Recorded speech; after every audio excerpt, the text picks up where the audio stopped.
guys, welcome back to my channel, or if you're new here, welcome to it. Today I am talking about Hi guys, welcome back to my channel, or if you're new here, Hi guys, welcome back to my channel, or if you're new here, welcome to it. Today's video, I am talking to you about OlympicsAthon, which is a readathon that is happening the end of July through to August. So let's just get straight to it because I'm very excited for this readathon. So, OlympicsAthon. Self-explanatory, it is about the Olympics. And basically, I'm very excited for this because it sounds really fun. It sounds really fun. I'm quite excited for this.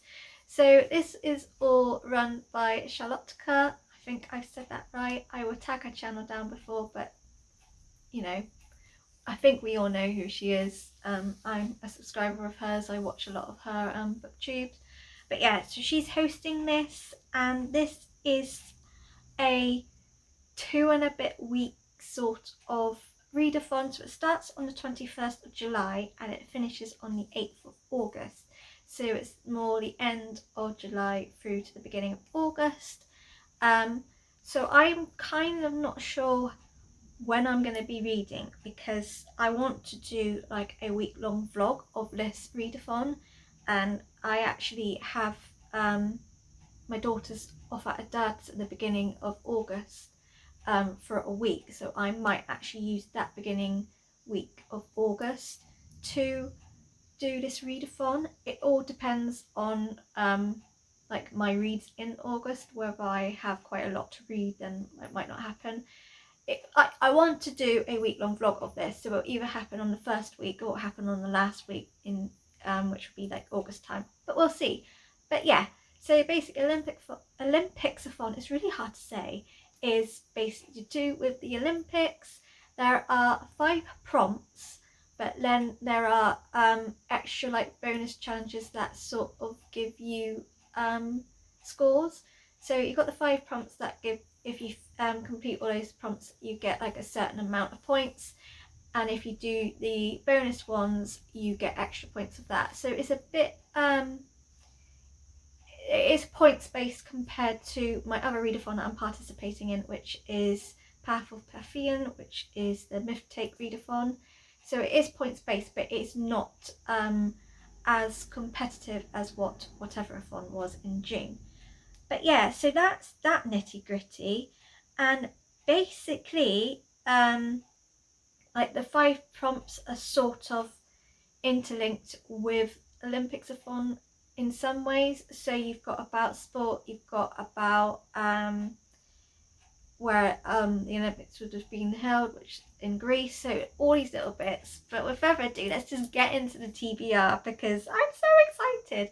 So the first prompt is a book that somehow relates to Greece. It could either be a Greek retelling, a Greek mythology book, it could be set in Greece, it could be Greek characters, anything as long as to do with Greece. And with that, I'm finally, without any excuses because I have said this so many times and never got to it, I'm finally going to read The Song of Achilles by Madeline Miller.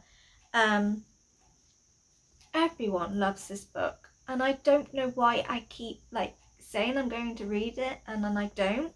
I don't have an excuse. I don't know whether it's just because I don't want to have like an emotional wreck through it or what, but every time I'm doing something, this sort of comes into like my TBR pretty much every month. And like when it came up, I thought I did sort of have an idea of what book to do, but I've heard mixed reviews and I was like, do you know what?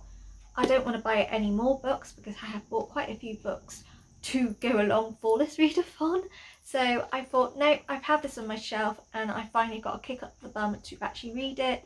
So yeah, we're finally going to read Song of Achilles, and if I don't read it, then you guys can just scream at me and like make me read it until I finally do, because there's no excuse on why I'm not picking it up. I keep picking it up, I keep not reading it. I don't know why, but we've got it. I'm very excited, and obviously this is based in Greece. We've also got the like Greek mythology in here as well, so this really fits the bill.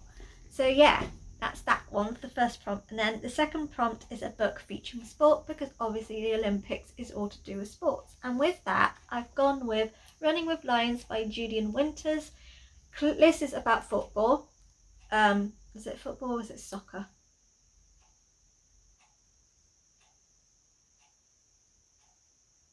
Is it about football? Yeah, football or soccer, depending on where you are. Like, it's football in the UK, I think it's soccer in the US. But yeah, so this is to do with football. It's obviously a lot to do with sports, but it also has queer representation, because our main character Sebastian is gay, but he's been hiding his sexuality, but he is the new Bloomington High School Lions goalie, and it's the first time where he hasn't had to hide his sexuality. Everyone's okay with it. His estranged childhood best friend Amir Shah shows up at summer training camp, and basically their team success means that they need to get Amir into their football, soccer team, whichever you want to call it. But Amir absolutely hates Sebastian for some reason. But yeah, so we've got LGBTQ characters. I'm guessing there's going to be a bit of romance in here, but obviously this does focus on a lot to do with football. So that really fits the prompt. And I'm not going to lie, this book's quite expensive for how not so, it's not very chunky. But yeah, it's 299 pages and it's cost me like £10. But we're fine with that. I'm just hoping it's a really good book, because the last sort of book I read that had queer representation and it had to do with sports, which was the Foxhole Court, I absolutely hated for so many reasons. I didn't like the sports side of things either. So I'm kind of hoping that this is way better than that and not going to be a flop for me, because yeah. But yeah, either way, I'm excited for it. And then the third prompt is a book with something fire related on the cover. It can be an actual fire on the cover. It can have like ash or like sparks, anything fire related on there. But mine doesn't actually have fire on the cover, but it actually has fire in the title. So that's how I'm going with it. And that is Air of Fire by Sarah J Maas, which is the third book of the Throne and Glass series. I cannot speak today. I don't know what's wrong with me. But this is actually also part of my mass-long read-along that I'm doing. So I was like, well, I can kill two birds with a stone, because I can read it for this readathon, but I can also read it because I need to read it for mass-along. This is quite a chunky book. The last two books I've read aren't overly as big. But I'm not overly worried by the size, because Throne of Glass, the books I've read so far, the first two books, I have flown through them. I'm loving them, and I think I'm going to do the same on this. But yeah, this just continues talking about Selena, and pretty much I can't really go into this because I haven't finished Crown of Midnight yet, and so obviously I don't want to spoil it, but I can't wait to devour this book. I'm really loving the Throne of Glass series. A lot of people did say like the first few books in Throne of Glass were a bit slow and boring. I don't know what they're on about, because I'm loving it and I'm just going through it. But yeah, so that's for that prompt. Fourth prompt is a book related to the host country, which is Japan. Oh, why am I saying it was Greece? Take the Greece bit out. It's not the host country. The host country's in Japan. This is how much I'm like with the times and everything at the minute. I'm not. I'm in my own little bubble. But with that, I've got a book that I only recently seen, and I was like, I don't care what this book is about. I just want to buy it because it's beautiful, and the actual when I read to see what the book was about. It sounded beautiful too. But I've picked I Love You So. Is it Moshi or Moki or Moki? I really don't know. I need to have a look. But this is by Sarah Khan, and I just love the sound of this. This is got absolutely non-stop Japanese culture in here. Honestly, this is like a romance, but it's also based in Japan. Everything about it. They go to the markets, the cherry blossom festival. Yeah, this is very much got a lot of Japanese rep, and I'm very excited for this because I recently read The Girl from the Well, which had a hell of a lot of Japanese culture in, and I was fascinated with it. So when I was looking into what book I could have, I saw this anyway, and this has been on my radar just because of how beautiful it is. And also, when you take it off the dust jacket, I don't know whether you can actually see, but there are little like indent butterflies in there, and then you've got the little baby pink title on it. It's just plain at the back. I just love it. It's just like a proper beautiful pastel book with, it's not actually, I don't think it's butterflies, I think it's cherry blossom. Yeah, okay, maybe it's cherry blossom. But yeah, this sounds fantastic. I think I am going to read this in one go. I think I'm just going to love it.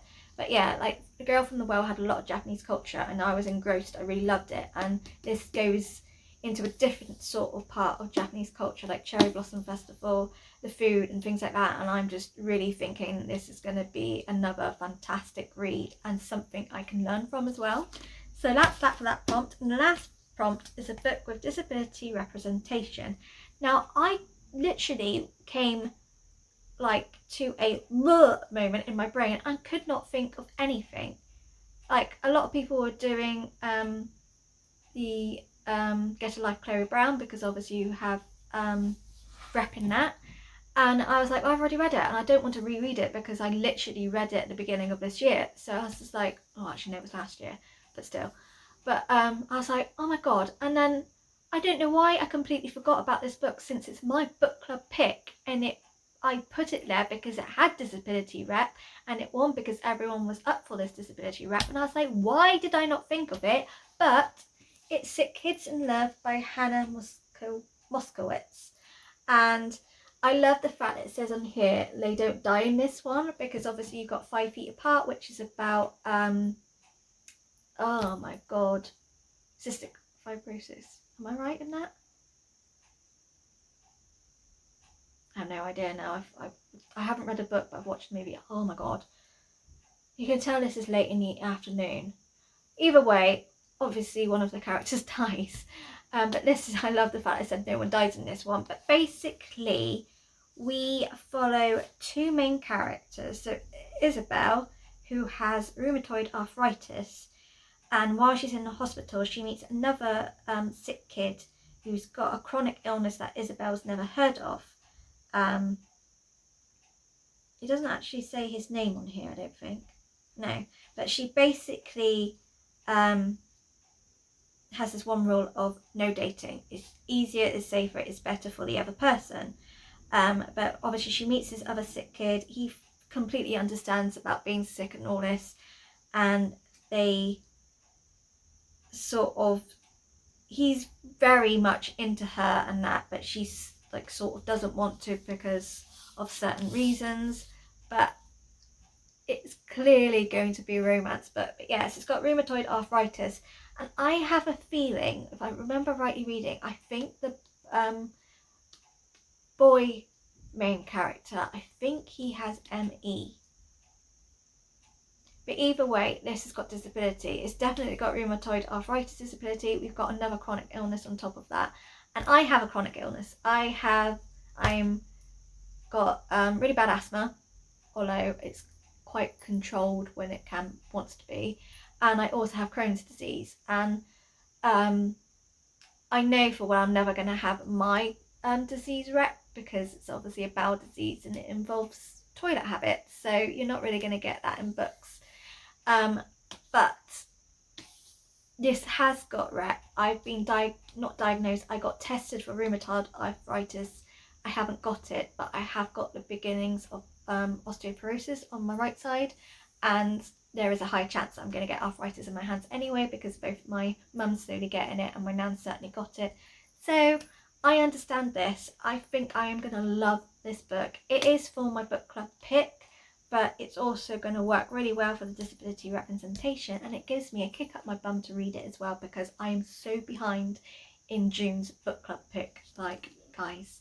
So yeah, they are the 5 books for the actual prompts.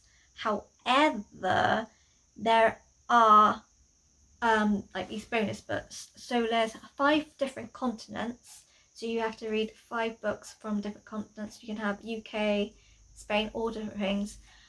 I'm not doing that because honestly I have no idea whether I've my books on my shelf, I've got 5 different continents. I have to really fully go into all my books to find out, and yeah.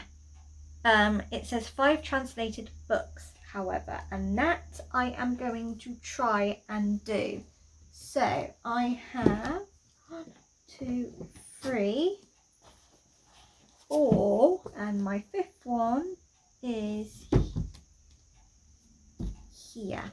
So I actually don't know whether they're all different 5 translated books from different translations, but we're rolling with it for the minute. I have got 2 books that are on that have been placed in the library, which was 4 lists, but I actually managed to find 2 from anyway.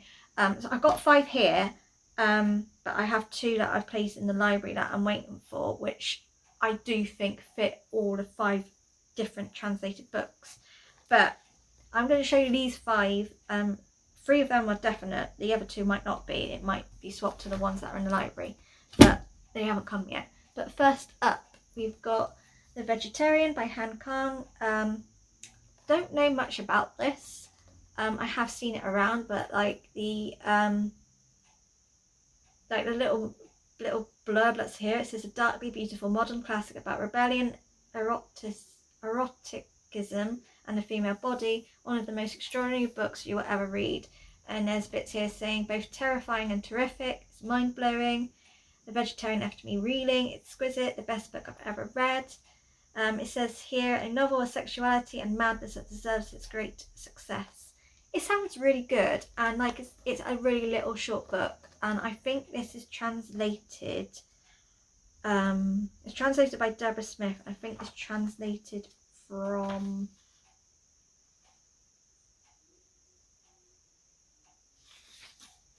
Chinese, translated from Korean. So yeah, so that's that translation. Then I've got Fever Dream by Samantha Schweblin. This is basically a young woman named Amanda lies dying in a rural hospital clinic. A boy named David sits beside her. She's not his mother, he's not her child. The two seem anxious, and at David's ever more insistent prompting, Amanda recounts a series of events from the apparently recent past. As David pushes her to recall whatever trauma has landed her in a terminal state, he unwittingly opens a chest of horrors, and suddenly the terrifying nature of their reality is brought into shocking focus. So this originally was Spanish, and it's been translated in English. So we have 2 different translations so far, but I've heard nothing but good things about this book, so I'm excited to pick it up. Then we have Convenient Store Woman by Sayaka Murata. I think I've said this. This has been on my radar for ages. I've wanted to read it for ages, and I've always not bought it purely because of the amount it is, for how little it is. And then I saw it in my library and I was like, yes! But basically, Kiku doesn't fit in. She's 36 years old, she's never had a boyfriend, and she's been working in the same convenience store for 18 years. Her parents wish she'd get a better job. Her friends wonder why she won't get married. But Kiku knows what makes her happy, and she's not going to let anyone take her away from her convenience store. And this is translated from, is it going to tell me? Translated from Japanese, and the translator is Ginny Takimori. I've heard nothing but good things about this. Well, mixed things. Some people love it, some people don't. I don't know whether I will because it's not my kind of usual genre, but it's short and it's sweet and I think I'll be okay. Now these two books are books that I've bought. So this is translated from Japanese and that's Before the Coffee Gets Cold by Toshikazu Kawaguchi. I really want to read this and I am going to be reading this for my TBR anyway, but whether I can fit this into the translated books, if my other two don't come then I will, but I have that. And then we've got Earthlings by Sayaka Murata, which isn't that the same author? Oh, I don't think I realised that.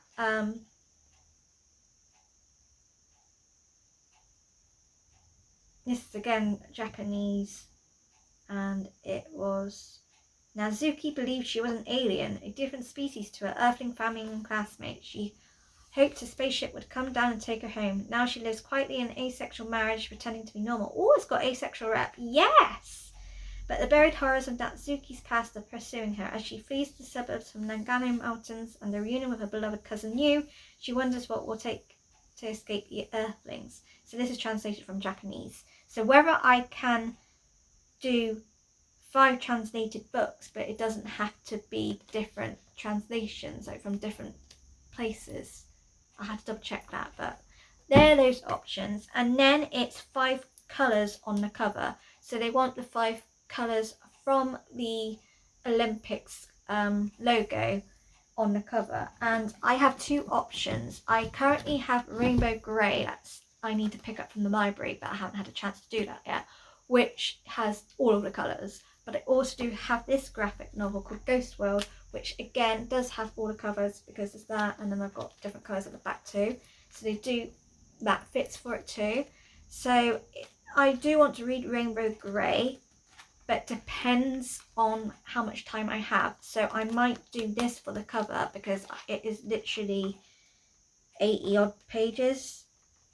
Oh, no, hang on. 80 pages exactly.